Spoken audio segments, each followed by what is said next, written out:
వందల ఏళ్ళ నుంచి వృత్తి కళాకారులు కానీ సాంస్కృతిక సాంప్రదాయాలకి వందల ఏళ్ళ నుంచి ఇప్పటికీ కళాకారులు వాళ్ళ వేషధారణలతోనే వాళ్ళ జీవితాలు గడుపుతూ ఉన్నారు.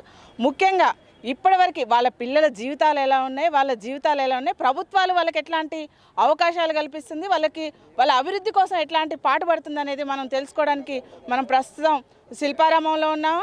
వాళ్ళు 3 రోజుల పాటు వాళ్ళు వేషధారణలతో అందరినీ ఈ మొత్తం సంక్రాంతి సందర్భంగా వాళ్ళ ఎట్లెట్లుంటుంది అంటే మన సంస్కృతి సాంప్రదాయాలు ఎలా ఉంటాయని చెప్పేసి వాళ్ళందరినీ సాంప్రదాయాలు తెలుసుకోవడం కోసం మాత్రమే వాళ్ళు వేషధారణలు వేసి వాళ్ళకు ప్రజలకు చూపిస్తూ ఉన్నారు. కానీ వారి నిజ జీవితంలో ఎలా ఉందనేది మనం అడిగి మరిన్ని విషయాలు మనం తెలుసుకుందాం.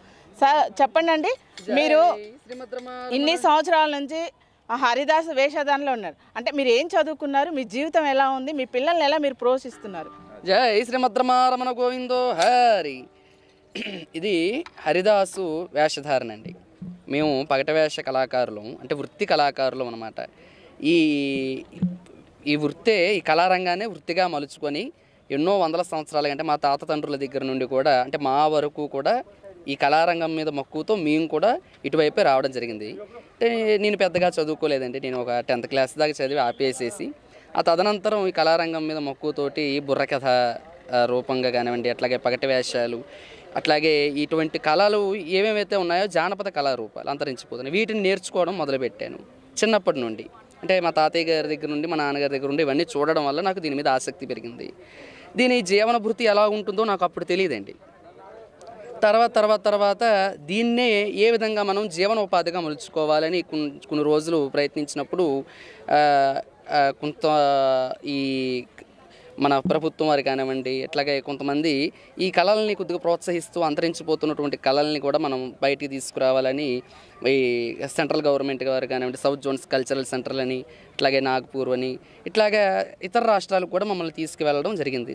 అండమాను, తంజావూరు, అలాగే పంజాబు, కాశ్మీరు ఇట్లాంటి రాష్ట్రాల్లో మా కళా ప్రదర్శనలు కూడా ప్రదర్శించడం జరిగింది. అక్కడున్న తెలుగు వాళ్ళు చూసి ఎంతో సంతోషించడం జరిగిందండి. కాదండి, మీరు కళలు ప్రదర్శనలు చేస్తున్నారు, ఇంతవరకు 10th చదువుకున్నారు.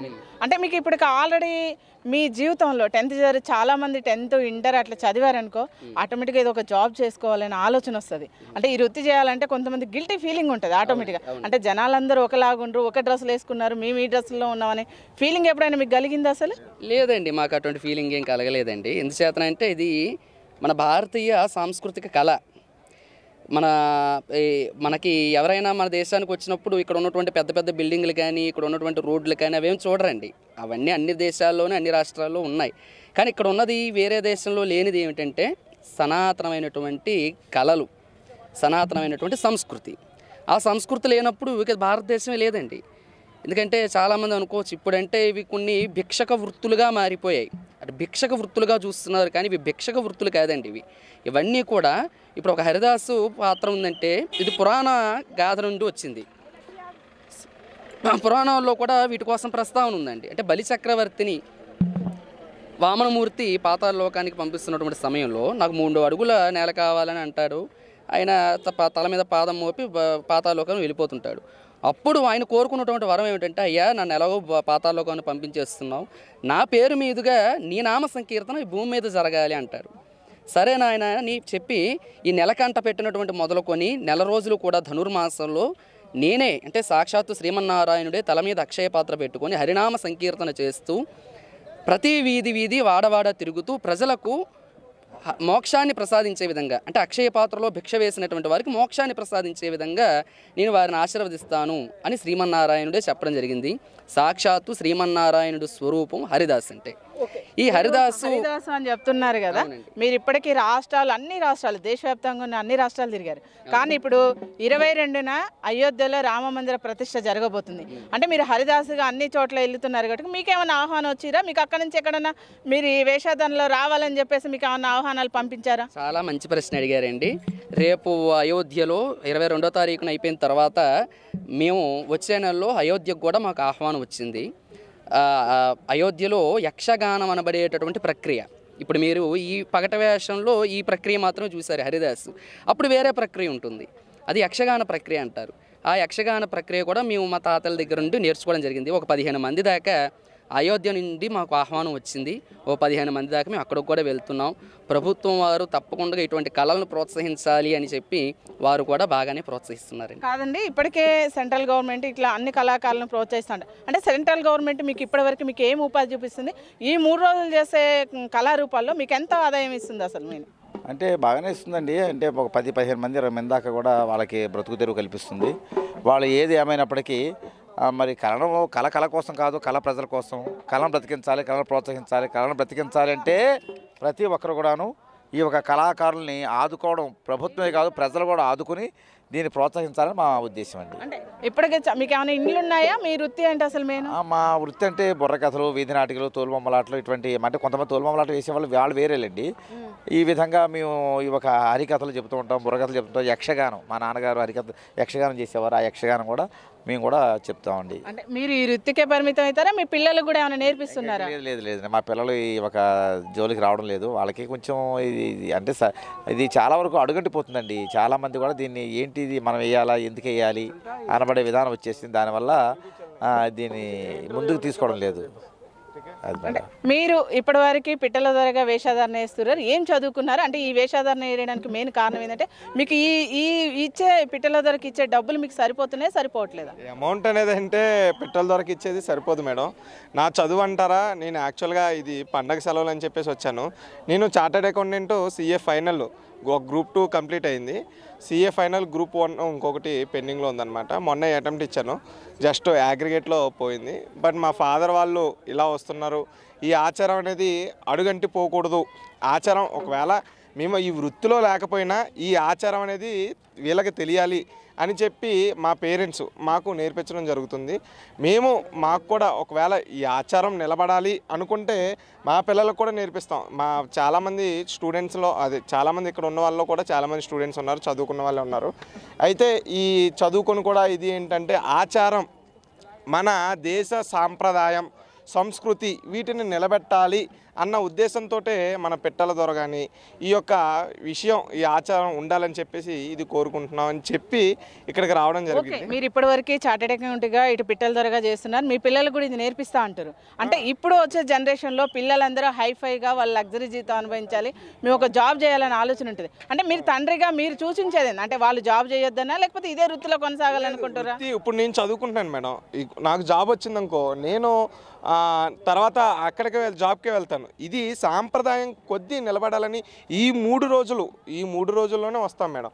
లేదా ఇప్పుడు అయోధ్యకి మాకు ఇన్విటేషన్ వచ్చింది, అక్కడికి ఆ ఇన్విటేషన్ వచ్చింది, దానికి మా సాంప్రదాయం నిలబడాలి అని చెప్పే మనం ఉన్నాం తప్ప ఇదే ప్రొఫెషన్ అంటే ఈ కాలంలో ఆదరణ ఎక్కడుంది మేడం? ఏం ఆదరణ లేదు కదా. ఇప్పుడు ఇన్కమ్ ఇప్పుడు ప్రజెంట్ ఇచ్చారు, ఇప్పుడు ఇచ్చే ఇన్కమ్ ఎక్కడ సరిపోతుంది మేడం? ఏది లేదు కదా. సో ఇది మేము ఎంకరేజ్ చేయం, బట్ సాంప్రదాయాన్ని, సంస్కృతిని నిలబెడతాం. ఇదే మా ఉద్దేశం తప్ప మేము ఇందులో నిలబడాలి, ఇందులో చేయాలి అంటే మా వల్ల అవ్వదు. మా వల్ల అవ్వాలి అంటే ముందు ప్రోత్సాహం లేదా పోషణ అనేది ఎవరికన్నా ఉంటే కలుగుతుంది తప్ప పోషణ లేకుండా టీవీలు అవన్నీ వచ్చేస్తున్నాయంటే ఎలాగ ఈ వృత్తి మీద నిలబడాలంటే చాలా కష్టం మేడం. కాబట్టి చదివిస్తున్నాం. ఎంతో మా తల్లిదండ్రులు ఎంతో కష్టపడి రేయింబవళ్ళు కష్టపడి చెమటూడ్చి ఇలాంటి ఈ వేషధారణలోనే వెళ్ళి వాళ్ళు మమ్మల్ని పెంచారు. కానీ ఇది గిల్టీగా ఫీల్ అవుతారు ఏమో అనుకుంటారు. మా తల్లిదండ్రులే మమ్మల్ని పోషించారంటే ఈ వేషధారణలోనే పోషించారు. ఈ వేషధారణలో మేము ఇప్పటివరకు పెరిగింది ఇటువంటి వేషాలు వేసే పెరిగాం. మీరు ఇన్ని వేషాల్లో పెరిగారని చెప్తున్నారు కదా, మీరు ప్రభుత్వాన్ని అంటే మీకు పర్మనెంట్ వృత్తి కళాకారులు చేయాలని చెప్పేసి ప్రభుత్వాన్ని మీరు ఏమైనా కోరుతున్నారా? డెఫినెట్లీ మేడం, అది కోరడం అనేది ఉంటుంది కదా. ప్రభుత్వం ఆర్టిస్టులకి చాలామందికి పెన్షన్స్ అవన్నీ ఇస్తున్నారు. ఇప్పుడు ఆర్టిస్టులు ఈ శిల్పారామం 3 రోజులు ప్రోగ్రామ్స్ ఉన్నాయి మేడం, తర్వాత మా సిచ్యువేషన్ లేదు కదా, ఇప్పుడు తర్వాత ఏముండదు కదా. కాబట్టి ప్రభుత్వం కూడా మా ఆర్టిస్టులకి ఇలాంటి మామూలు సీరియల్ ఆర్టిస్టులకి వాళ్ళకి అలాగే ఇన్కమ్ ఉంటుంది మేడం. ఇలాంటి వృత్తి కళాకారులకి ఎప్పటి నుంచో ఉన్న వాళ్ళకి కళాకారుల కుటుంబం వాళ్ళకి పెన్షన్ అనేది ఖచ్చితంగా ప్రొవైడ్ చేస్తే చాలా మంచిది అని చెప్పి గవర్నమెంట్ వాళ్ళకు కూడా రిక్వెస్ట్ చేయడం జరుగుతుంది మేడం.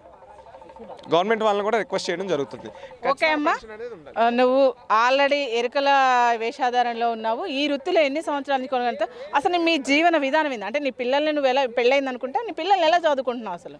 10 సంవత్సరాల నుంచి నేను ఇలాగా మా తాత ముత్తాతల దగ్గర నుంచి నేను రావడము ఇట్లాగా నాకు అలవాటు.